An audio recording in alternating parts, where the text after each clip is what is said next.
കൂടുതൽ വാർത്തകളും വീഡിയോകളും കാണാൻ ഈ ചാനൽ സബ്സ്ക്രൈബ് ചെയ്യുക. കൂടെ ബെൽ ബട്ടൺ അമർത്തുക. ജ്യോതിഷ വിഷയം അഭിജിത്ത് മുഹൂർത്തം എന്നാണ്. ഞാൻ നേരത്തെ അഭിജിത്ത് നക്ഷത്രത്തെ പറ്റി ഒരു പ്രോഗ്രാം പറഞ്ഞിരുന്നു. ഇത് അഭിജിത്ത് മുഹൂർത്തം എന്നാണ് പറയുന്നത്. നമ്മൾ ഓരോരോ ശുഭകാര്യങ്ങൾക്ക് മുഹൂർത്തം നോക്കാറുണ്ട്, ഇല്ലേ? നമ്മൾ ഓരോരോ കാര്യത്തിന് മുഹൂർത്തം നോക്കും. വിവാഹത്തിന് മുഹൂർത്തം നോക്കും, ഗ്രഹപ്രവേശനത്തിന് മുഹൂർത്തം നോക്കും. വിവാഹം, ഗ്രഹപ്രവേശനം എന്ന് വേണ്ട ഒരുവിധ ശുഭകാര്യങ്ങൾക്കെല്ലാം നമ്മൾ മുഹൂർത്തം നോക്കും. ഒരുവിധമുള്ള എല്ലാ കാര്യങ്ങൾക്കും മിക്കവരും മുഹൂർത്തം നോക്കിയാണ് ചെയ്യുന്നത്. മിക്കവരെന്നല്ല, ഏതാണ്ട് 99% പേര് മുഹൂർത്തം നോക്കി തന്നെയാണ് ചെയ്യുന്നത്. ഓരോ മുഹൂർത്തത്തിനും ഓരോ സമയം കാണാറുണ്ട്. ചിലപ്പോൾ ചില കാര്യത്തിന് ചില മാസങ്ങളിൽ മുഹൂർത്തം കിട്ടില്ല, ചില മാസങ്ങളിൽ ചില കാര്യങ്ങൾക്ക് മുഹൂർത്തം കിട്ടാണ്ട് വരും. അപ്പോൾ നമ്മുടെ സമയത്തിന് മുഹൂർത്തം കിട്ടാതെ വരുമ്പോൾ പലരും വിഷമിക്കും, ഇല്ലേ? നമ്മൊരു സമയം, ഒരു സമയം കണക്കാക്കി ആ സമയത്തിന്, ആ ഡേറ്റിന് ഒരു മുഹൂർത്തം കിട്ടാണ്ട് വരുമ്പോൾ തീർച്ചയായിട്ടും നമുക്കൊരു ബുദ്ധിമുട്ട് വരും. ചിലർ ജ്യോത്സ്യന്മാരോട് പറയും, എങ്ങനെയെങ്കിലും ഒരു ദിവസം, ആ ദിവസം ഒരു മുഹൂർത്തം എടുത്ത് തരണമെന്ന്. കാരണം അല്ലെങ്കിൽ അവർക്കത് ബുദ്ധിമുട്ടുണ്ടാകും. അപ്പൊ ചിലർ ജ്യോത്സ്യന്മാരോട് പറയും, ഞങ്ങൾക്കൊരു അന്നത്തെ ദിവസം ഒരു മുഹൂർത്തം എടുത്ത് തന്നെ ജ്യോത്സ്യരെ എന്ന് പറയാൻ സാധ്യതയുണ്ട്. അല്ലെങ്കിൽ കാര്യങ്ങൾ നീണ്ടുപോകും, പല നഷ്ടങ്ങളും വരുമെന്നും അവർ പറയും. അങ്ങനെ ചില പ്രത്യേക സന്ദർഭങ്ങളിൽ ജ്യോത്സ്യന്മാർ എടുത്തു കൊടുക്കുന്ന ഒരു മുഹൂർത്തമാണ് അഭിജിത്ത് മുഹൂർത്തം. അതായത് ചില പ്രത്യേക സന്ദർഭങ്ങളിൽ എടുക്കാവുന്ന, ജ്യോത്സ്യന്മാർക്ക് മാത്രമല്ല, ആർക്ക് വേണമെങ്കിലും എടുക്കാവുന്ന ഒരു മുഹൂർത്തമാണ്. അത് കണ്ടുപിടിക്കാവുന്ന, ആർക്കും, ജ്യോത്സ്യന്മാർക്ക് മാത്രമല്ല മറ്റെല്ലാവർക്കും കണ്ടുപിടിക്കാവുന്ന ഒരു മുഹൂർത്തമാണ് ഈ അഭിജിത്ത് മുഹൂർത്തം എന്ന സമയം. ഞാൻ അതിനെപ്പറ്റിയാണ് പറയാൻ പോകുന്നത്. ഈ അഭിജിത്ത് മുഹൂർത്തം എല്ലാ മാസങ്ങളിലും എല്ലാ ദിവസവും ഉണ്ട്. അതായത് എല്ലാ ദിവസവും അഭിജിത്ത് മുഹൂർത്തം ഉണ്ട്.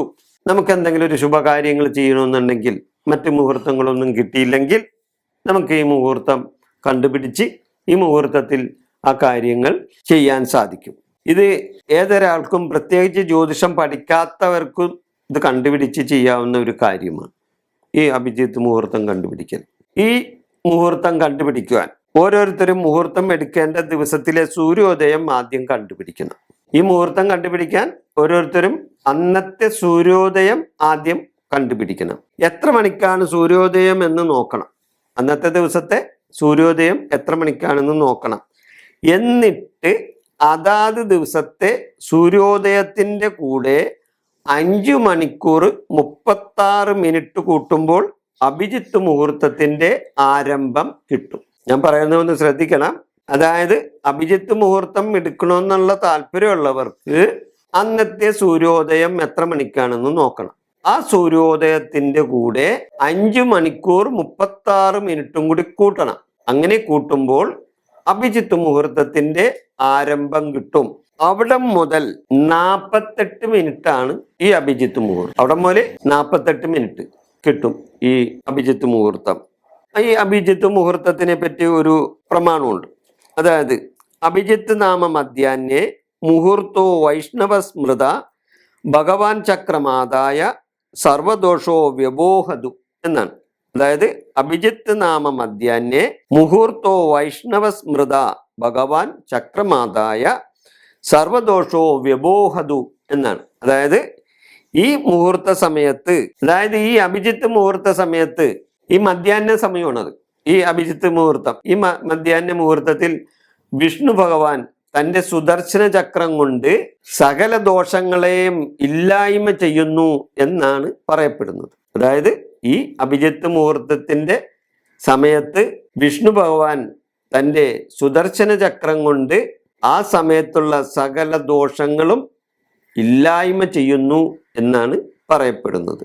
ഇതാണ് അഭിജിത്ത് മുഹൂർത്തം.